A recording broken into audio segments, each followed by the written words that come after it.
too far away. Let's take a country like Singapore. Singapore was a 2 million population nation. Today, there are 7 million, and most of them are from the outside. Singapore was made with strong visionary leadership. Singapore was made with discipline, with passion. And Sri Lanka needs all of us to be that. When you drive around, when you walk around the streets, we see how clean. And those days, when you used to drive around and walk around the streets, people used to drop things and don't care less. That's all changing. That's evolution. None of us want to go back. We want to go forward. And we will go forward as we think as a nation, as one. And we must work towards that. Because, as I said, the opportunity given to all of us was some girl and some boy and some father and some brother and some child sacrificed their life for peace, sustainable peace. And that is something none of us can forget. We must unitedly work towards that. And this is what I drive in Cargills. And I talk to the girls and boys regularly at an induction, at an orientation. I share with them in Singapore or China what I think they should be doing and how they should be responsible citizens. I'm not saying the youth are not responsible. I got 2 children. They are challenging. It's a modern world. But we have to guide with example. And that's what leaders are. And that's what companies are. Companies also have to lead by example. And we have to invest for the future, not for today. I don't think companies are looking for a tax-free period. Companies do not want tax-free. They want to pay taxes. And we all pay taxes. Companies are not looking to make overnight profit. We need to make profit. If you don't make profit, you cannot sustain a business. But you need to make reasonable profit with a long-term goal. As I said, none of us invest for tomorrow. That used to be the past. The mind has changed because Sri Lankan entrepreneurs, business houses see a new future, a new opportunity. And that opportunity has purely come from peace. And if not for that peace, I don't think I will be here today talking to you. Because I don't think I will be remaining at Cargills. So for that peace, I must work tirelessly. Some of you say, in fact, a journalist asked me not too long ago, thinking that we take all our money and put it outside. She asked me a direct question. Swiss account I said, Swiss account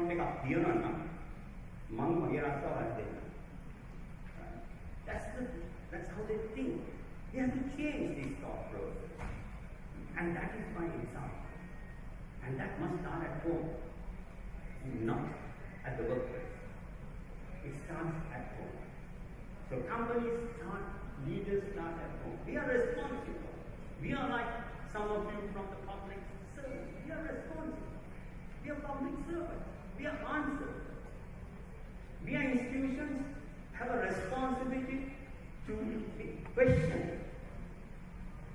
We are not immune, but we have to build for the future. And you need to engage, you need to support us, and we need to support you so that Sri Lanka continues.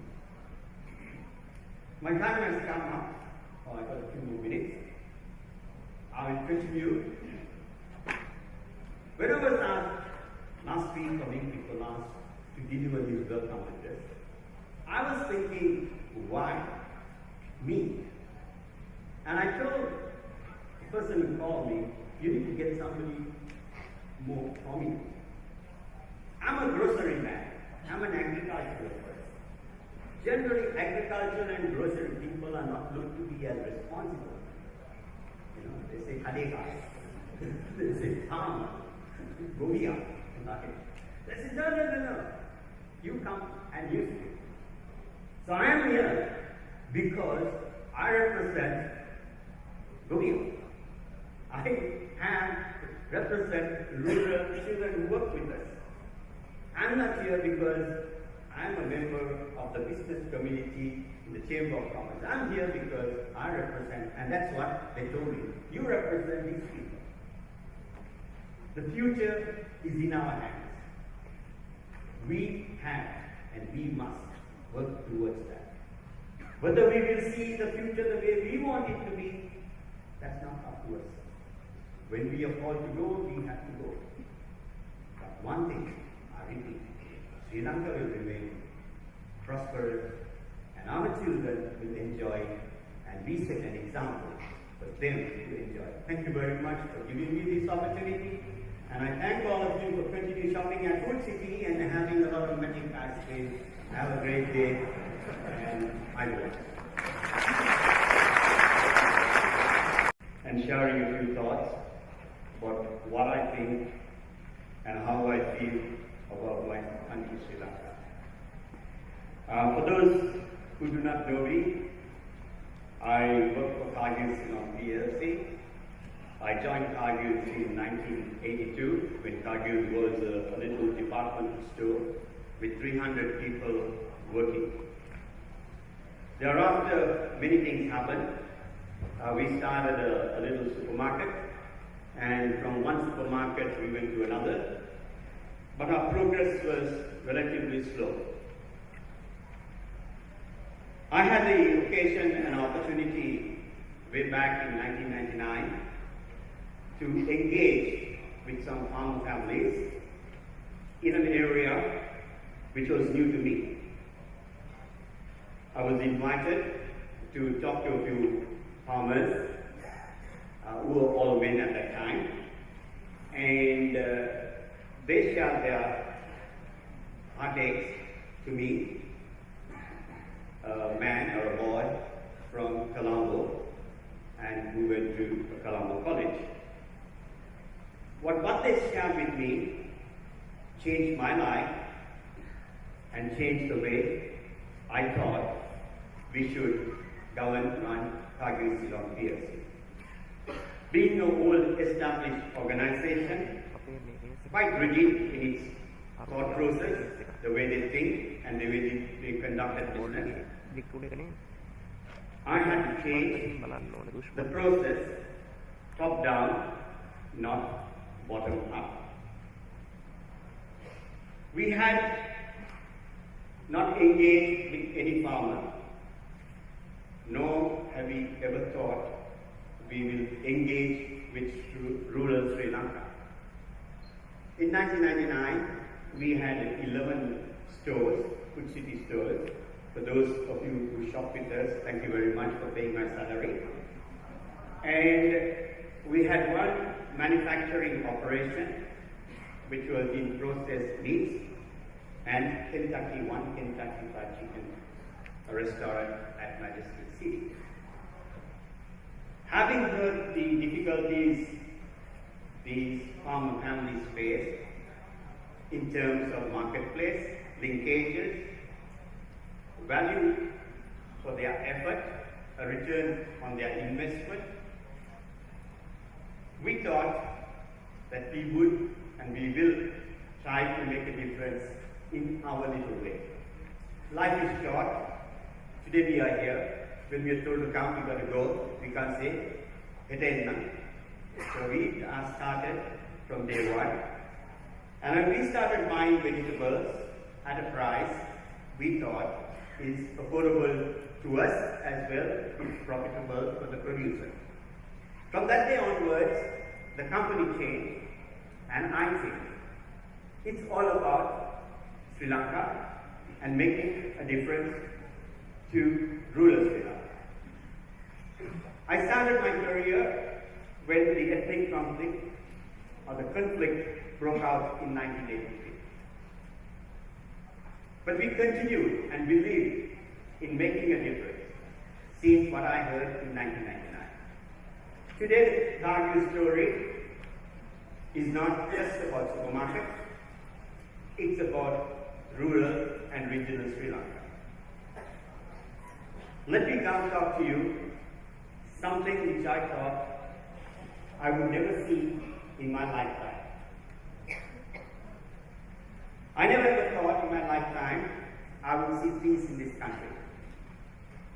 I thought I will leave the company and I will be no more in Sri Lanka, and my children, meaning children in rural Sri Lanka, would never see peace. But then it happened in 2009, when peace dawned in Sri Lanka. I was the first among many others, I'm sure. Entire Sri Lanka was relieved. But then I thought to myself, there were many people who sacrificed their lives so that my children, our children, and all of us could enjoy the benefit of peace. I thought about countries. I thought about countries like Japan. I thought about challenges in Japan after the Second World War. What made Japan? It was companies, it was brands, it was institutions, it was not state agencies. It was institutions such as National, Toyota, Sony, and all these institutions which made brands and made Japan what it is today. So I thought to myself, it is time that I take the company from the comfort zone of doing and running a few supermarkets and a few other things we are currently involved in, to do new things. And doing this is by making sacrifices. Sacrifices for the people who gave their life so that we can enjoy this peace. Sorry. I had an opportunity to meet for the first time in my life a very powerful group of secretaries. And I thought, this was towards the end of 2009, I thought to myself, I will share with this group of important, eminent government secretaries what I think Sri Lanka should be doing, or how I see Sri Lanka through their eyes, or through my eyes. I try to picture what Sri Lanka would look like. Even today, I close my eyes and I think what it would look like. We go to many countries. In the past, we say, oh, one day we'll be like this country. Today, that occasion and the opportunity has come to us. So in 2009, I had this opportunity and I shared with these gentlemen, I don't think there were any ladies here, all gentlemen, about what I thought Cargills can do through their vision of making Sri Lanka prosperous, not individuals, but the country, the community at large. Companies are the role to play in this development. And companies must play that role, whoever is in leadership on it. Because the opportunity given to us by those boys and girls and mothers and fathers who sacrifice their life for us to have peace. We see what our country is like today. We are able to travel from north to south to east to west. We do this because we have peace. Some of us, myself, I'm talking about myself, was reluctant to move out of certain areas when the conflict was on. I was scared. But now that is no more. So I thought, can we do something different? Can we engage rural Sri Lanka more aggressively? Can we send money back to rural Sri Lanka than send the money overseas? Cargill's model was to import and sell. He said, we'll change that to the rural Sri Lanka. Can we send every day money across to different farmer families and entrepreneurs in rural Sri Lanka and make them happy and let them grow businesses and well as when they serve us through their products and services. We have developed through this process thousands and thousands of farmer families with sustainable income. We looked at certain industries, categories. We looked at dairy. We looked at the impact of the foreign exchange which goes out to Sri Lanka. There's nothing wrong in money going out to Sri Lanka, but can't this money go into rural Sri Lanka? And so we invested in huge capacity, and today we have capacity in collection of milk, processing milk, which we are only using about 10-15% of that capacity. Now this investment was made not based on that we want a return tomorrow. That's what business houses used to do. They put the money and expect to receive the return the next day. But today business houses are changing. They're putting money, expecting a return one day because Sri Lanka will be there, we won't be there. That's the difference. So the engagement with such vision is so important. I, for example, today travel a lot. I'm talking local level. And this is possible because it doesn't take much time for me to get to places and also to get the production of the farmer or the entrepreneur to the marketplace.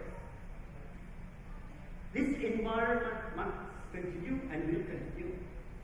For that, we in the business world have to continue investing based on Sri Lanka's future, not on any individual or institution's future. Sri Lanka has given us, all of us, this opportunity. It is for Sri Lanka that we work.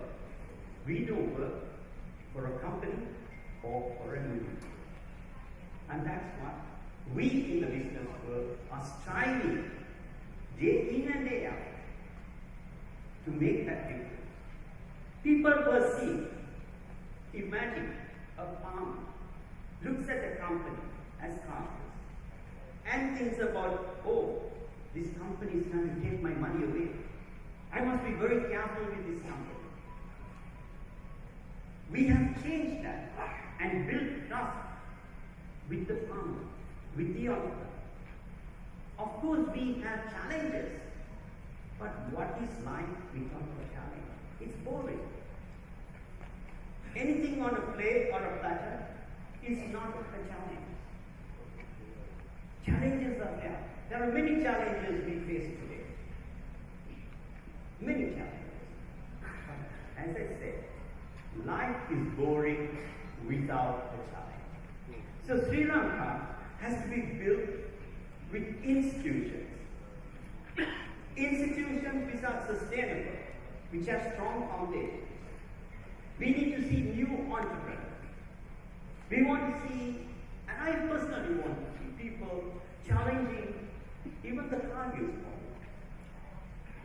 Because that is what brings excitement and energy and enthusiasm to make Sri Lanka a land like no other. I am not here to tell you what to do or what not to do.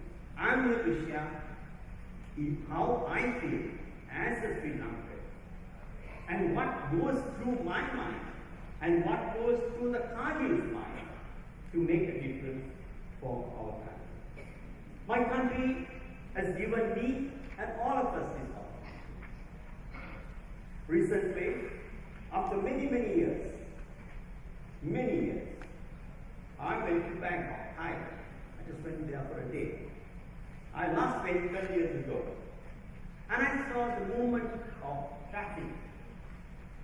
Traffic was still difficult to move, but they had this overweight movement of high-speed trains. And I thought, oh, one day I will see that in Sri Lanka too.